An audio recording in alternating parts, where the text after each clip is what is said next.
ये 10,000 वोल्ट पर चलने वाला एक छोटा पावर ग्रिड है। जब इस पर लकड़ी की एक शाख फेंकी जाती है तो 2.5 सेकंड से भी कम वक्त में वो शाख पूरी तरह से जल जाती है।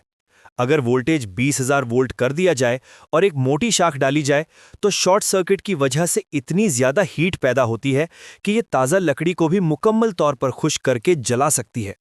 कुछ चीज़ों को तो तार छूने की भी ज़रूरत नहीं होती, सिर्फ करीब आने से ही वो फौरन टूटकर बिखर जाती हैं।